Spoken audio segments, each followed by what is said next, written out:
Good afternoon, everyone. It is John Rust on The John Rust Show on Freedom 95. Rust on the radio, broadcasting at 95.9 FM and 950 AM on your radio dial. Broadcasting all across the beautiful fruited plain of Indiana. Folks, it is Memorial Day weekend. We honor those who have given the ultimate sacrifice, their lives, for our blessed United States of America.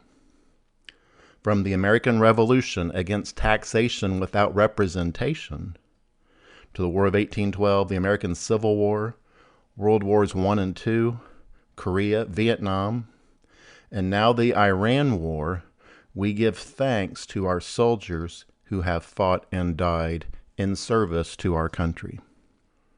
In particular, I want to honor the life and service of Captain Seth Koval of Mooresville, Indiana, who gave his life in service to our country recently in the Iran War this year. He has a son who will grow up without a father now. We can't imagine the loss to his wife and family, but we can honor them as we honor all members of our armed forces who have given their lives for our country. So folks, in today's show, we continue to shine the flashlight on evil forces in Washington who use the powers of government to enrich themselves while going after American farmers, American businesses, American taxpayers, and after the free enterprise system itself. In this episode, we are doing a deep dive into the demise of Spirit Airlines and how fools in Washington destroyed an American company seeking to make flying economical and safe for all Americans. You know, folks, there are few things more revealing in politics than the moment when a theory meets a body count. For years, Elizabeth Warren and the Biden antitrust crusaders told Americans they were protecting consumers. Elizabeth Warren has repeatedly partnered with Jim Banks on these endeavors. We are told repeatedly that government lawyers, left-wing senators, academic activists, and federal regulators understood airline markets better than the people who flew the routes, worked the planes, bought the tickets, owned the stock, and kept the company alive. They told us that blocking JetBlue's acquisition of Spirit Airlines was a victory. They told us it would save the flying public from higher fares. They told us it would preserve competition. They told us it was, in Elizabeth Warren's own words, a Biden win for flyers. Now Spirit Airlines is no more. Folks, you know the planes. They're the yellow planes with the dark blue lettering. Unfortunately, right now, these planes are being flown to Arizona and being placed in long-term storage. The airline is no more. All flights are canceled. Customer service is no longer available. A company that spent 34 years forcing down airfares and opening air travel to working families has gone dark. Spirit itself announced the shutdown on May 2nd, 2026, effective immediately. The Associated Press reported that the airline employed 17,000 people, with about 17,000 jobs potentially impacted. Folks, that's not a theory. That's not a career politician Senate press release. That is a wreckage field, and the people standing in it are not anti-capitalist career politicians. They are pilots, flight attendants, mechanics, dispatchers, ramp workers, gate agents, call center employees, fuel crews, catering workers, airport vendors, hotel workers, rental car employees, and passengers who bought inexpensive tickets because that is what they could afford. This is what happens when government interferes with the free enterprise system, with the market economy, substituting political goals of really moron, know-nothing politicians for what actually works in the real world. Back in 2022, JetBlue offered $3.8 billion to buy Spirit Airlines. The Justice Department later celebrated the abandonment of that acquisition after a federal court blocked it.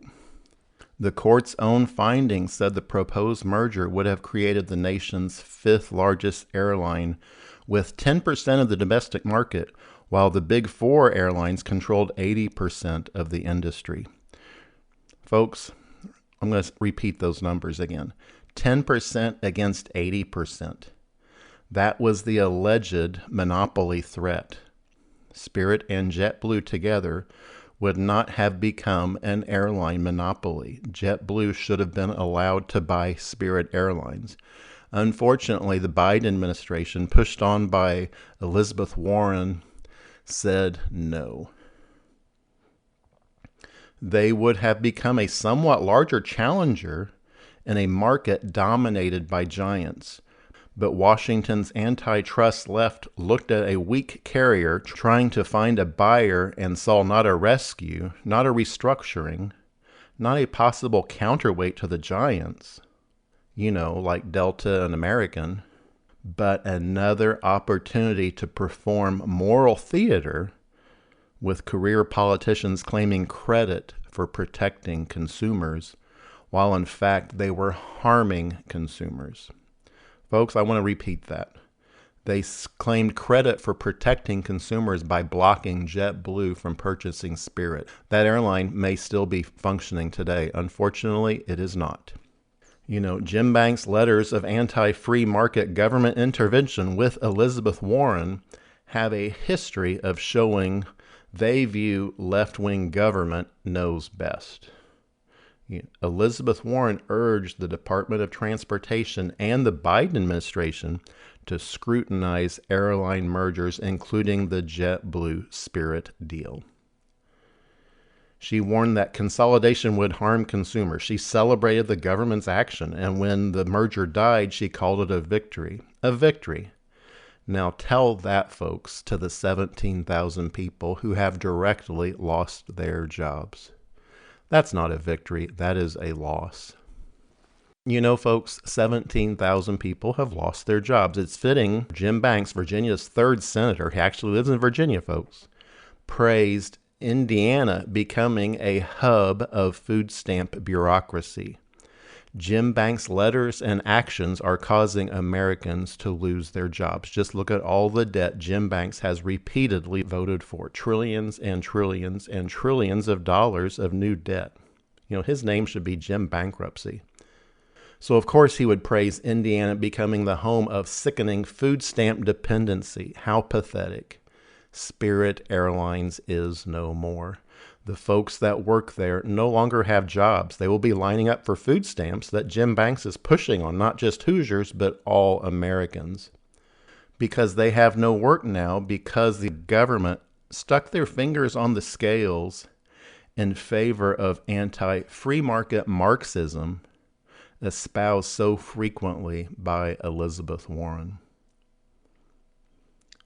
The families that depended on Spirit Airlines for a paycheck are wondering if they will ever get another job. We all know what food prices are, gasoline prices, property taxes. Indiana ranks number one in the nation in home foreclosures. And our pathetic GOP establishment is just saying the quiet part out loud. They're saying it is great that Indiana is becoming the literal food stamp capital of the United States. They're actually proud food stamps will now be administered in Indiana. How pathetic. The Indiana GOP establishment is worshiping at the altar of government welfare rather than working to celebrate and espouse the free market. No wonder Indiana ranks number one in home foreclosures in the USA, number two in the second highest sales tax in the country, number 5 in a ridiculous ultra blue state level of gasoline tax. Property taxes going through the roof. We all know what our assessments are doing. Folks, it is so bad here. Electricity prices are skyrocketing because an explosion of data centers are being forced on our state by the establishment GOP, with often 50-year tax abatements to those often trillion-dollar corporations that we, the Hoosier taxpayers, are going to have to pay for through higher electricity prices and taxes to make up for the tax gifts being given to these tech billionaires and trillionaires. Governor Braun recently announced your tax dollars will be used to help force artificial intelligence on Hoosier businesses in order to force, quote unquote, higher productivity. Folks, that productivity is code for replacing your job with artificial intelligence. So, of course, Braun, Banks, and Young, they all praise the federal food stamp bureaucracy moving to Indiana. How else will Hoosiers be able to eat? How pathetic. It is infuriating how grotesquely anti-free market the Indiana establishment GOP has become. And folks, we're out of time for this segment. When we come back, we're going to keep getting into how the establishment in Washington killed off Spirit Airlines and how the establishment here in Indiana is harming our economy. This is John Rust on Rust on the Radio. We will be right back.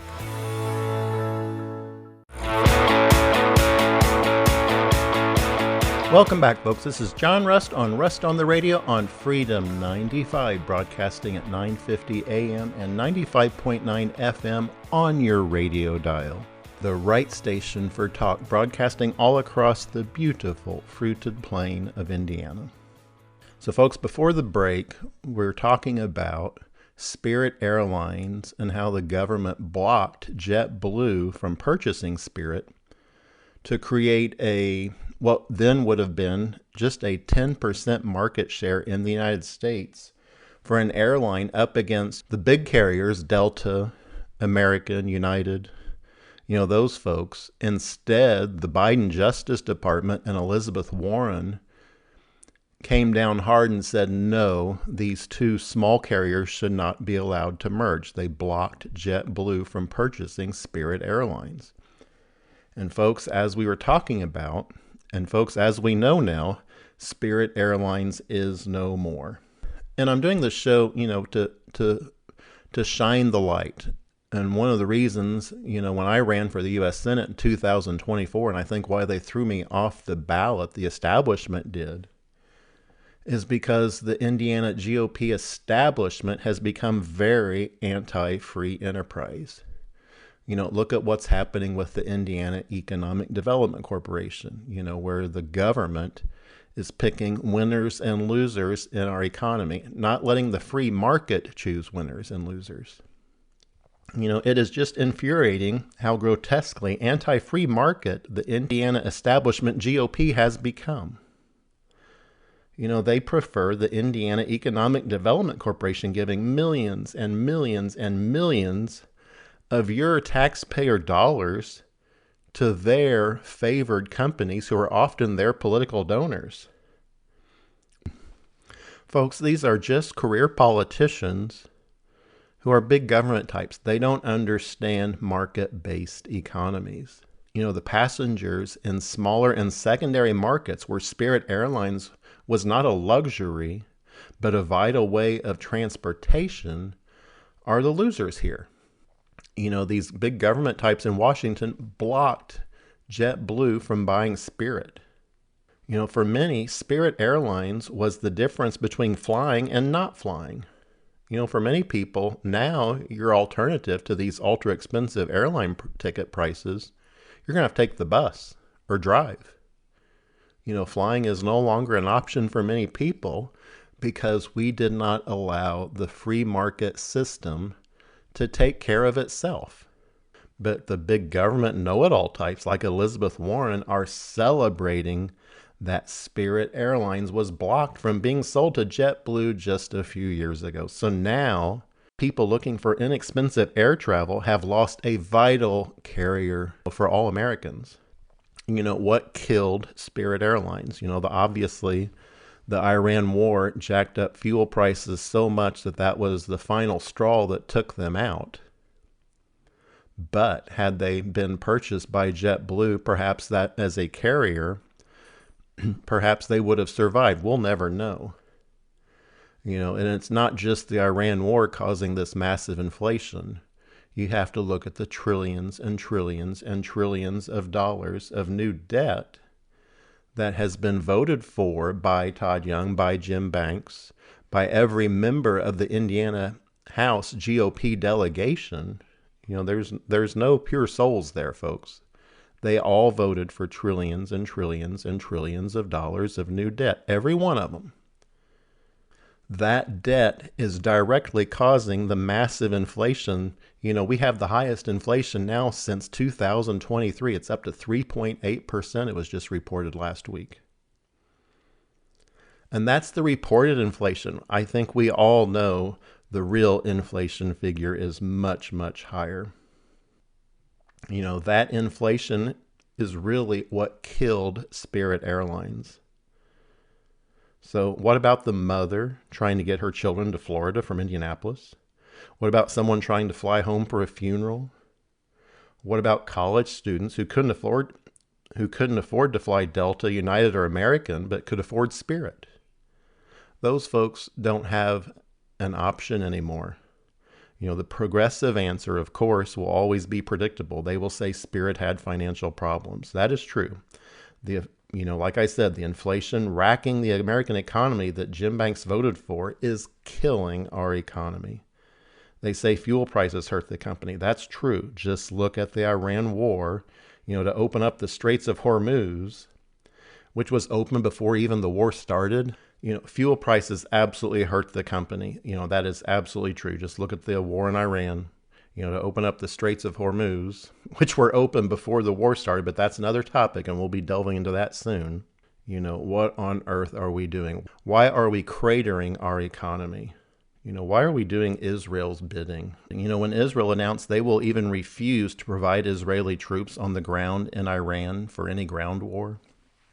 Of course, the high jet fuel prices were the straw that broke the camel's back for Spirit Airlines. And it may do so for other airlines, I don't know. And it may do so for others. They will say management made mistakes. Maybe. They will say the airline industry is complicated. Of course it is. But none of that rescues Elizabeth Warren from the central indictment in all this. The question is not whether Spirit was healthy. The question is what happens when the government blocks the private market exit of a struggling company, then congratulates itself for doing so, and then watches that company collapse because of government actions. Again, folks, Spirit Airlines died because of government actions. There was a buyer for Spirit Airlines by JetBlue. There was a buyer. It was JetBlue. They wanted to purchase Spirit Airlines several years ago. But the Biden Justice Department fought that, and Elizabeth Warren praised that being stopped. The question is not whether every job could have been saved forever. The question is whether Washington's crusade against free markets made the outcome better or worse. The question is not whether the merger was perfect. The question is whether consumers are better off with JetBlue owning Spirit's assets, routes, people, aircraft, and operating structure, or with Spirit dead and its market presence forever erased. That is the question Elizabeth Warren's ideology cannot answer. Because the answer is obvious. A living competitor, even an imperfect one, disciplines a market. A dead competitor disciplines nothing. The left said it was protecting low airfares by blocking the merger, but the fare data after Spirit exited routes tells a different story. Business Insider, using aviation airfare data, found that fares rose about 14% and roughly 90 routes Spirit exited between 2024 and 2025, compared with roughly 6 to 7% in markets where Spirit continued operating. Oakland, California to Newark, New Jersey more than doubled from $135 to $288. Fort Myers to San Juan rose from $92 to $219. Kansas City to Newark rose from about $161 to $268. That is really, that's reality. That is the Spirit effect in reverse. When a low-cost carrier enters a market, fares fall because the major airlines have to compete. When the carrier leaves, fares rise because pressure disappears. That's not ideological. It is because pressure disappears. That is not ideological. It is not partisan. It is not complicated. It is supply, demand, and competition. But Washington's progressive antitrust class does not think in those terms. It thinks in abstractions. It sees consolidation charts, writes letters, summons regulators, drafts speeches, files lawsuits, and imagine if the government blocks enough deals, competition will somehow remain suspended in midair by force of good intentions. But folks, markets do not work that way. A company cannot compete after it dies. A route cannot serve passengers after the planes stop flying. A fare cannot be kept low by an airline that no longer exists. This is the great fraud of modern economic progressivism. It claims to protect the little guy while destroying the institutions that serve the little guy. It claims to fight monopoly while leaving the biggest incumbents stronger. It claims to defend workers while turning Hoosiers more and more to be dependent on food stamps. You know, that Jim Banks, Todd Young, and Mike Braun are so happy that are now being forced on Hoosiers. Well, of course, Hoosiers have to eat. It claims to save consumers money while removing the very competitor that forced prices down. Then when the damage becomes visible, they blame capitalism. That's the pattern. If prices rise, blame greed. If jobs vanish, blame billionaires. If companies fail, blame the market. If regulation backfires, demand more regulation. And I'm going to repeat that, folks. If regulation backfires, demand more regulation. If government blocks the door and the building burns, blame the architect, the landlord, the weather, the wiring, the furniture. Anything except the officials who chain the door closed, the folks just wanting to go about their daily life being productive members of society.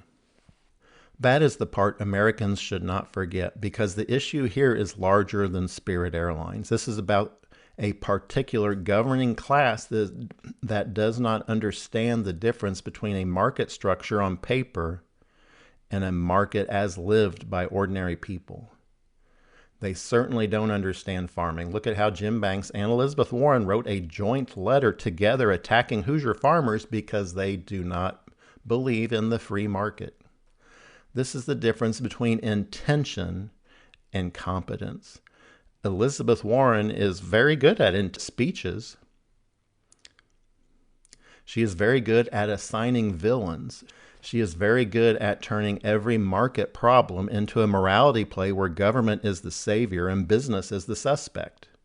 And consumers are helpless peasants waiting for a senator to rescue them. But the markets do not reward moral posturing. They reward capital discipline, operational execution, cost control, route economics, labor stability, fleet utilization, and the ruthless arithmetic of survival. Airlines are not slogans with wings. They are capital intensive, extremely fuel price sensitive, labor dependent, regulation heavy machines. They run on ultra thin margins, just like farmers. They require constant financing. They are exposed to, all kinds of shocks, not just oil shocks. They live or die by load factors. How many people are flying, maintenance costs, gate access, aircraft leases, debt service, fuel costs, labor contracts, and consumer demand. A senator can write a letter in an afternoon. An airline takes decades to build. A regulator can block a merger with the stroke of a pen. A laid-off mechanic, folks, cannot replace a career with a press release. That is why this moment matters. The left wants credit for compassion without accountability for consequences.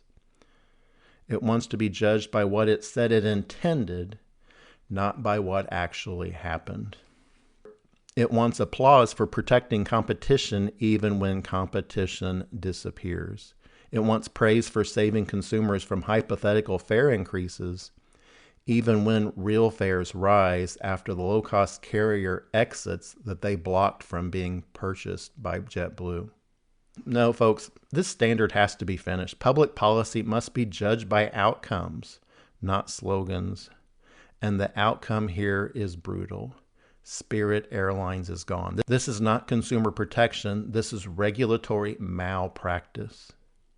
What makes it worse is the arrogance, not merely the policy error, but the self-congratulation, not merely the intervention, but the victory lap, not merely the blocked deal, but the smug declaration that it was a win for flyers. A win for whom? Not the Spirit airline employee, not the budget traveler, not the small regional airport, not the family that needed a $92 airfare and now sees a $219 airfare, not the passenger who never loved Spirit but benefited because Spirit forced bigger carriers to lower prices.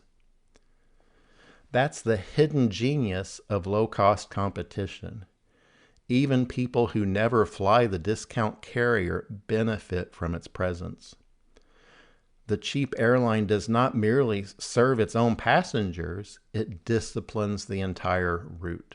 It tells the legacy carriers, you cannot charge whatever you want here because someone else is willing to fly people cheaper. Spirit did that. It was not glamorous. I don't know if you've flown Spirit. It was kind of the school bus type benches. They were famous for having almost school bus type bench seats that were not very comfortable. It was not beloved by everyone. It charged fees people hated. It packed cabins like sardine cans. It made jokes about itself. It was rough around the edges, but it performed one essential economic function. It made the big carriers sweat. Now, one more source of price pressure is gone. This is the world Elizabeth Warren helped build.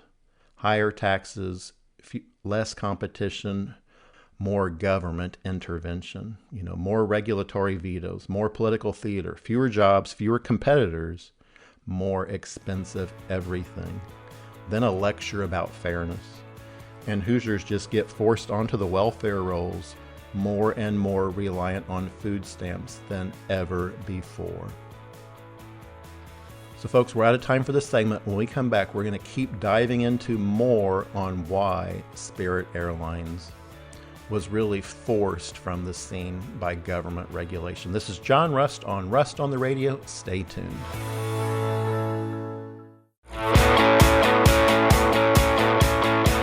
Welcome back, folks. This is John Rust on Rust on the Radio on Freedom 95, broadcasting at 95.9 FM and 950 AM on your radio dial, the right station for talk, broadcasting all across the beautiful fruited plain of Indiana. We are talking about Spirit Airlines and how the government unfortunately intervened to destroy competition in the United States airline market. The lesson of Spirit is not that every company deserves to be saved. The lesson is that when politicians block a private rescue in the name of protecting consumers, they should be held accountable if consumers end up worse off. The lesson is that antitrust cannot be run as a crusade. The lesson is that politicians are people that never had to make payroll or farm for years, like my family, losing money for years on end, only to be attacked when farmers do make money. Folks, I understand how this economy is being gutted by inflation, cutting at you like a knife. I'm a farmer. Today, my family is losing almost $1 a dozen on every dozen eggs we sell. But that's just the free market at work. You well remember when egg prices were high because of bird flu. The free market on its own fixed that. Yes, retail prices at the grocery store do not reflect what the farmers are getting. Spirit Airlines did not die from a single wound. One wound was political. One wound was ideological. One wound was inflicted by people who believed their theories mattered more than market survival. And now cheap seats have gone dark. Elizabeth Warren called it a win. America should call it what it is, a warning. Folks, we must return the Republican Party in Indiana to being a free market party, not a welfare party. I can't believe the Indiana establishment GOP is jumping up and down in praise of Indiana becoming the food stamp capital of America. How pathetic, how sickening. They want you as slaves dependent upon the state to eat, not to have a job where you can afford your own food. The Indiana Republican Party is lost and must be reformed with actual free market conservatives. That's why I'm doing this show. That's why I'm shining the light, speaking the truth, and shaming the devil. Together, you and I will retake our party and make it great again. But unfortunately, a lot of people in the Indiana Republican establishment, and I can't believe I'm saying this, are working with Elizabeth Warren. And we're talking about Spirit Airlines. Listen to this. This is from Elizabeth Warren's own Twitter account in 2024. She says, I warned for months that a JetBlue and Spirit Airlines merger would have led to fewer flights and higher fares. Well, guess what? She killed off a budget airline for all of us. We don't have that choice to fly Spirit anymore because she worked to help block it with her letters trying to get the Justice Department to block JetBlue from buying Spirit. A combined Spirit and JetBlue could have been a competitor to the larger air carriers out there, and we would have preserved price competition. Unfortunately, the government intervened, didn't allow the market to take care of itself, and we, the consumers, are now going to be paying higher prices for our airfare. That's just the reality. There's a governor candidate in Florida, a Republican named James Fishback, and he put out a press release on Spirit Airlines. I'm going to read that in its entirety because I think it's very informative. And this is from his press release. Spirit Airlines has shut down. This is devastating for Spirit employees, including nearly 10,000 in Florida, where Spirit's headquarters was based. Pilots, flight attendants, aircraft mechanics, ground crews, customer service specialists are going into the weekend uncertain about what comes next. He wrote this on May 2nd. Today, Spirit Airlines is no more. Back to this press release. It is devastating to see any company shut down and its employees hurt. It is especially devastating when the government intervenes to drive that company to shut down. In 2023, President Biden and Elizabeth Warren illegally blocked JetBlue's acquisition of Spirit, making Spirit shut down today all but guaranteed. Big government should never block private transactions that protect employees. This is the United States, not China, Cuba, or Venezuela. Again, this is from James Fishback. There will be a time to study what could have been done differently, but right now there is only one thing that matters: making sure Spirit's talented employees can get back to work and support their loved ones.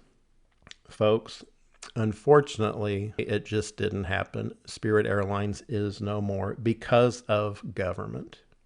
And folks, it is not just airlines that are under stress right now.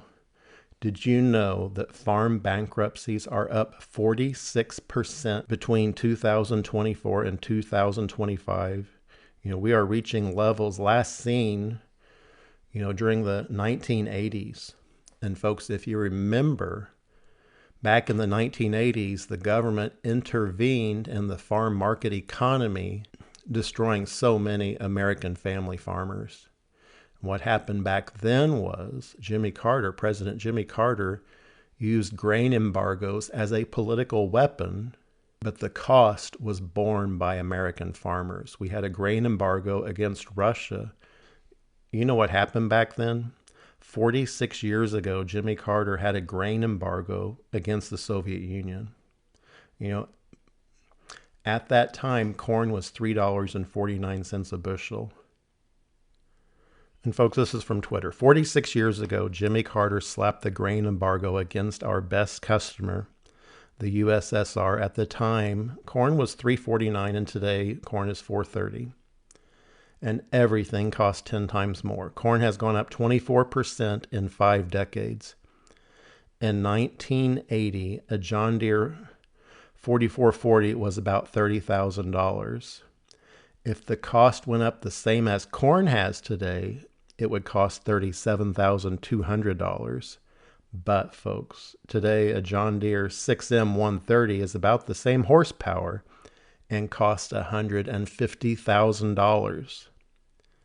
That's a 500% increase. If corn had went up 500%, it would be $17.45 a bushel. To say we have lost the inflation battle is an understatement, and they wonder why we have a shortage of young people getting into farming. Inflation is killing the farm economy. Inflation is killing you when you go to Walmart and try to buy groceries for your family. We all know that. Just look at what the costs we are paying for our food. And, certainly the farmers are not getting it, folks. Remember, I'm an egg farmer, and I know for a fact today our family, we're getting, under 40 cents a dozen for our eggs today. It costs us well over $1.25 a dozen to produce them, much more. So we are losing lots of money per dozen on every dozen eggs. But you don't see that reflected in the retail price, do you? So folks, we're out of time for this segment. When we come back, we're going to keep talking about how government is picking winners and losers, and how, it forced Spirit Airlines out, and how it's, harming the American economy, through what farmers are going through today. And what is our government's answer? They're saying AI. Folks, you're not going to want to miss this. This is John Rust on Rust on the Radio. Stay tuned for what the government is doing enforcing AI on Hoosiers. This is John Rust. Stay tuned.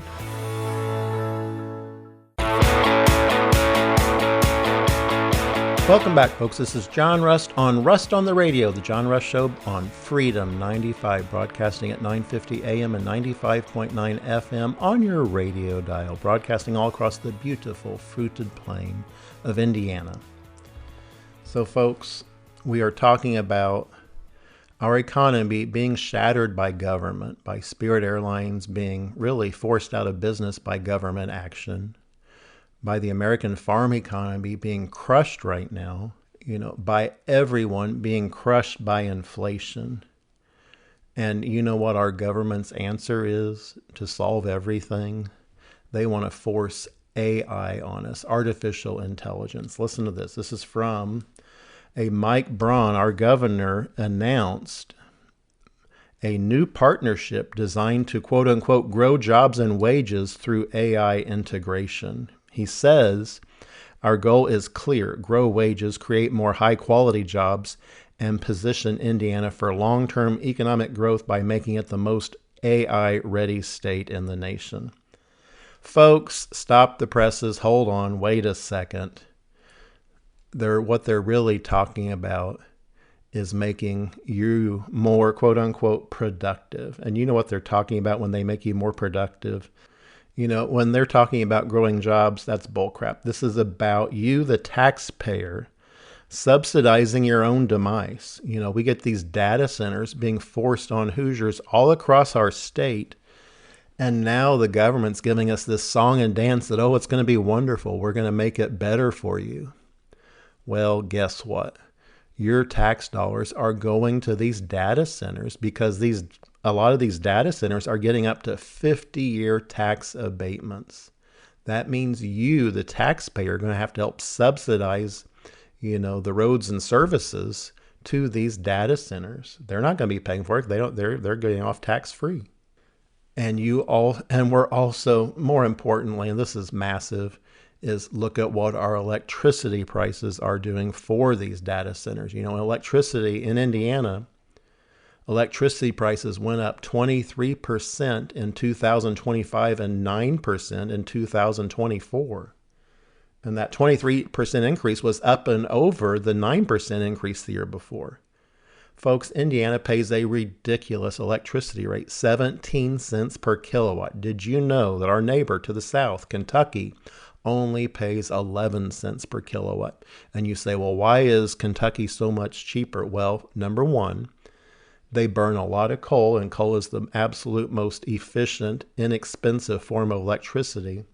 And number two, Indiana has just got swamped with data centers. So it's not only taking our groundwater, it is taking our electricity, and it is taking our tax dollars to subsidize these tech billionaires. And then we're getting a song and dance by our government, how wonderful it is for us, because that AI is now going to be integrated by our tax dollars into Hoosier businesses to quote unquote make our jobs better. Folks, what they're really talking about is AI integration to take your job away from you. And we're being forced to subsidize it. That is the sick part in all this. You know, it feels we no longer have a government that works for us, we the people. It is just government working for their donors. You know, all these AI data centers and these tech billionaires, when you see Jim Banks going around clicking champagne glasses with Mark Zuckerberg of Meta in Washington, D.C. or Virginia, or wherever that was, you know, they're out there looking for just a campaign donation. It is just, you know, let's screw over the Hoosier worker every time. It is always only for the donor class that our career politicians are working for. That's all they see. That's all they want is, you know, more political donations. They don't care about Hoosier workers. If they did, why on earth do we have the ridiculous gasoline tax we have? Folks, did you know that the Indiana gas tax is the 5th highest in the nation? 5th. We're number 5. It's ridiculous. And listen to this. Indiana gas tax revenue has increased 32% since 2015. But guess what? Licensed drivers have only increased 5.6%.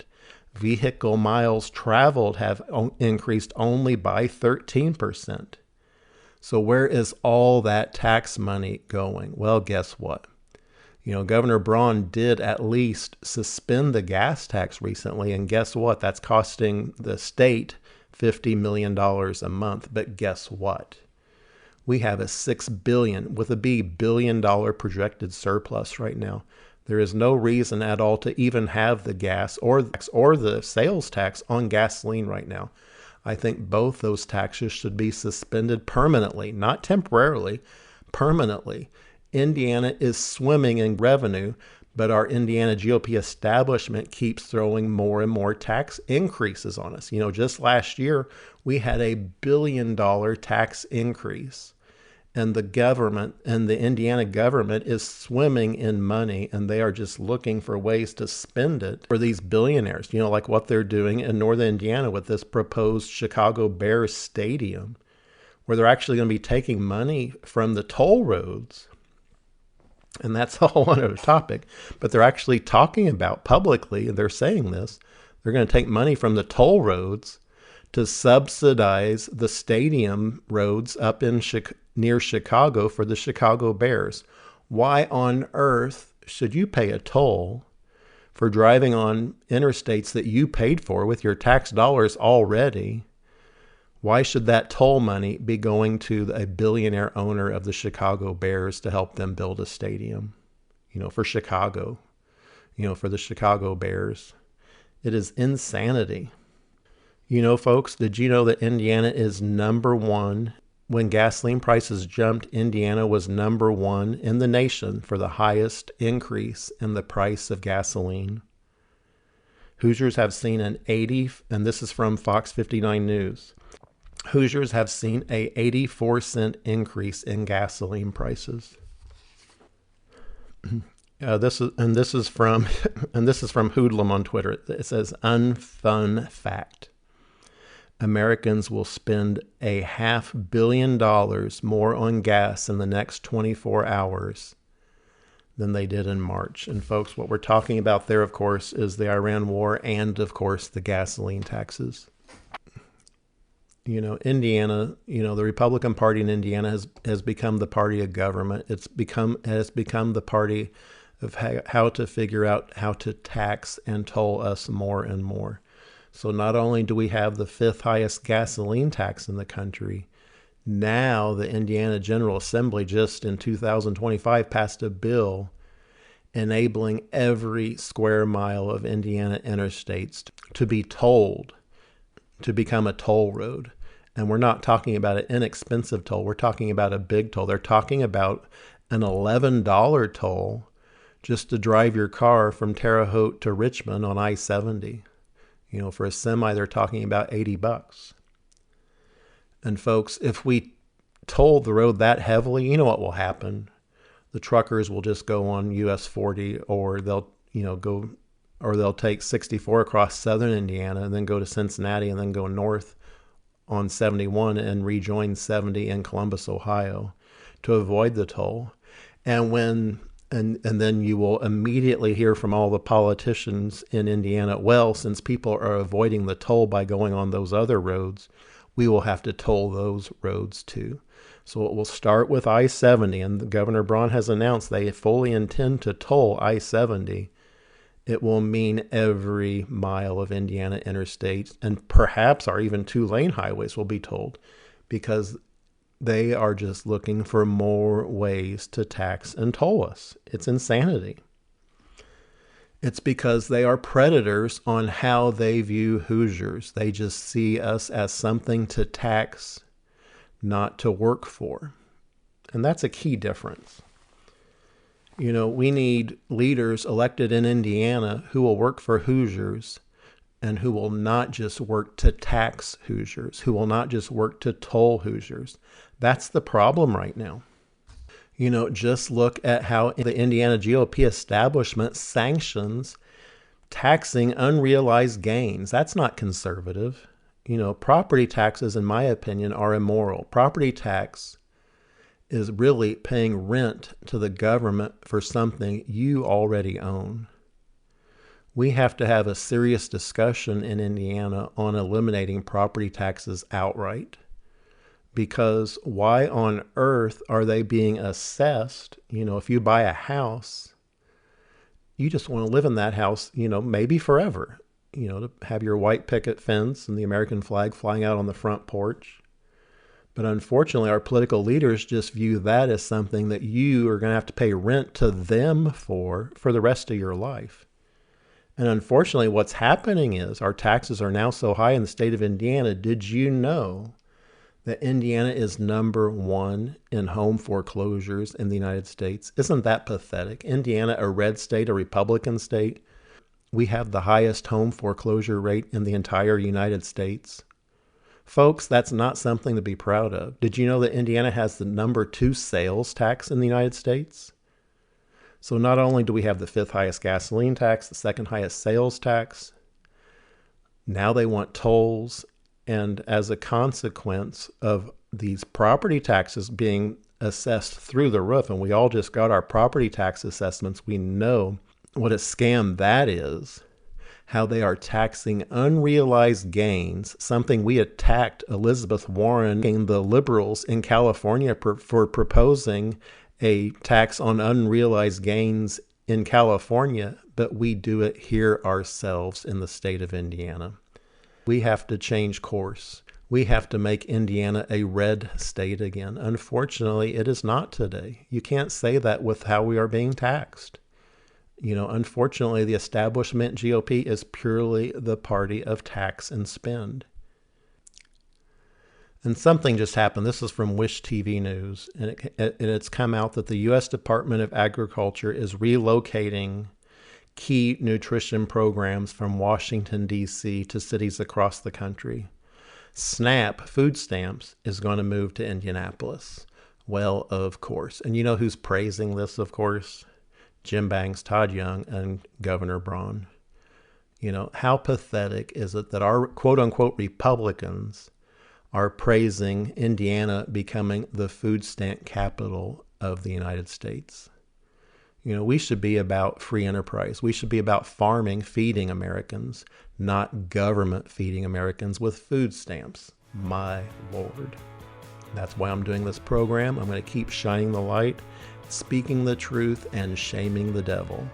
Folks, we're out of time, but I want to close with my father's favorite Bible verse, Psalm 118, verse 24. This is the day the Lord has made. Let us rejoice and be glad in it. Thank you all so much for listening, and I will see you all again next week on the radio.